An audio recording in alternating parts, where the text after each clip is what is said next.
എന്തൊക്കെയാണ് റഫീഖ? എന്തിങ്ങനെ പോണേ? എവിടെ ഞാനേ നോമ്പറക്കുമ്പോ കുറച്ച് ഫ്രൂട്ട്സ് സാധനം മേടിക്കാണിട്ടേ കടയിലേക്ക് വരും. എന്താ എന്റെ പൊന്ന് റഫീഖ, ഇപ്പൊ ലോഹറായിട്ടുള്ളൂ. ഒരു മരുവ് വാങ്ങി കൊടുക്കുമ്പോ നമ്മൾ ഈ എന്താ ഇപ്പൊ ചൂട് ഇപ്പൊ നോമ്പ് തുടങ്ങിയിട്ടുള്ളൂ. ഇപ്പൊ ഒരു 30 ആകുമ്പോഴത്തേക്ക് നമ്മളെ കാര്യം പടച്ചോ എന്തെങ്കിലും വഴി ഉണ്ടാക്കുന്നു. അല്ല അതന്നെയാണ്, ഒരു മാസത്തെ കാര്യമല്ലേ ഉള്ളൂ.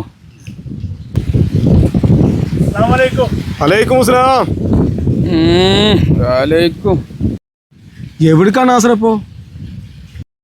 ലോഹറ് വാങ്ങിക്കാനായില്ലേ? അതിന് ഇനിയുണ്ടല്ലോ ഇപ്പൊ അരമണിക്കൂർ. അരമണിക്കൂർ പോയിട്ട് പള്ളിയിൽ പോയിട്ട് കുറച്ചേരൊക്കെ ഖുറാനോതാ, ദിക്റല്ല, സലാത്തല്ല, അപ്പത്തിനൊക്കെ വാങ്ങി കൊടുക്കും. എന്നാ പറ്റേ? അസ്സലാമു അലൈക്കും. വലൈക്കും അസ്സലാം.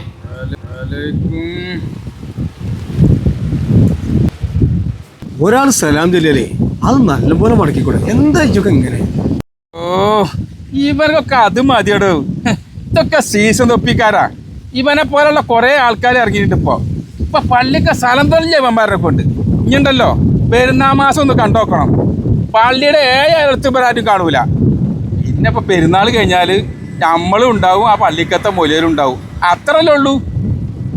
മാനുവോ, ഇജ്ജാ പറഞ്ഞത് ശരിയായില്ല. ഇജ്ജെന്തിനാ നോമ്പ് നോക്കണത്? അതെന്താ റഫീഖ അങ്ങനത്തെ ഒരു വർത്താനം പറഞ്ഞത്? നമ്മളൊക്കെ പള്ളിയിൽ പോകണം നോമ്പ് വലിക്കണതൊക്കെ സ്വർഗം കിട്ടാമെന്നല്ലേ? ഇന്നാ അന്നത്തെ എൻ്റെ നോമ്പും പോയി സ്വർഗവും പോയി. എന്താ റഫീഖ അങ്ങനെ പറഞ്ഞത്? എൻ്റെ മാനോ, അള്ളാൻ്റെ റസൂല് പറഞ്ഞിരിക്കണത് 2 അവയവങ്ങൾ സൂക്ഷിച്ചാൽ നമുക്ക് സ്വർഗം കിട്ടുന്ന. ഒന്നേതാ നിനക്കറിയോ? ഒന്ന് നമ്മുടെ ലൈംഗിക അവയവം, മറ്റേതേതാ? നമ്മുടെ നാവ്.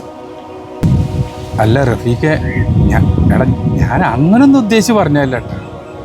അല്ല, ഈ എങ്ങനെ ഉദ്ദേശിച്ചാലും ഓൻ ആ പോണ പോക്കില്ലേ, അതെങ്ങട്ടാ? പള്ളിക്കൽക്കാ. ആ പോണ പോക്കില് ഓൻ അങ്ങോട്ട് മരിക്കുകയാണെങ്കിൽ ഓൻ സ്വർഗത്തിലാണ്. മാനോ, ഓനൊരു നോമ്പുകാരനാണ്.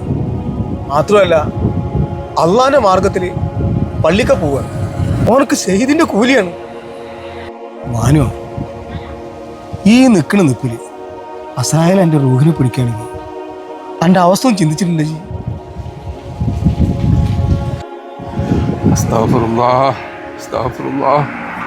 അർച്ചവനെ നീ എനിക്ക് കൊടുത്തു കൊണ്ട റബ്ബേ. അസാഫറുള്ള മാത്രം പോരാ, നമ്മൾ പള്ളിയിൽ പോയാലേ നാസറിനെ കണ്ടിട്ട് മാപ്പ് പറയും. എന്നാലേ അള്ളാഹു എൻ്റെ തൗബ സ്വീകരിക്കും.